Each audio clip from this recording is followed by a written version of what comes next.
Hello, today we will guide you through how to sell on Axiom Pro. To begin, open Axiom Pro and go to the Discover page on the SOL view. This is where you can browse available instruments and tokens.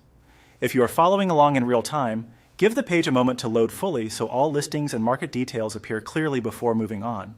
Once you are on the Discover page, look for the symbol or instrument you want to sell. Take a second here to make sure you are choosing the correct item, especially if there are similar names or symbols listed. Being careful at this stage helps avoid selecting the wrong asset by mistake. After you find the correct instrument, select it to open its dedicated trading page. This will bring you to a more detailed view where you can review information related to that asset and access the trading controls.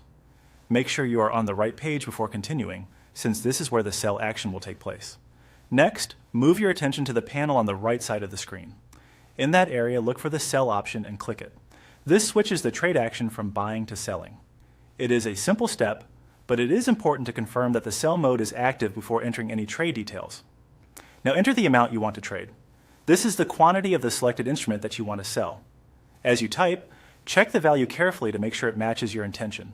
If the platform displays any estimated return or related trade information, it can be helpful to glance over it before submitting the order so you understand what the sale will involve.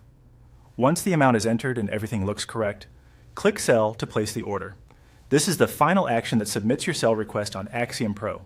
Before clicking, it is always a good idea to do one last review of the asset selected and the amount entered, just to reduce the chance of an error. And that's it. You have now gone through the process of selling on Axiom Pro, starting from the Discover page, selecting the instrument, choosing the sell option, entering your trade amount, and confirming the sale. If you are practicing for the first time, moving slowly and double-checking each screen can make the process much easier and more comfortable.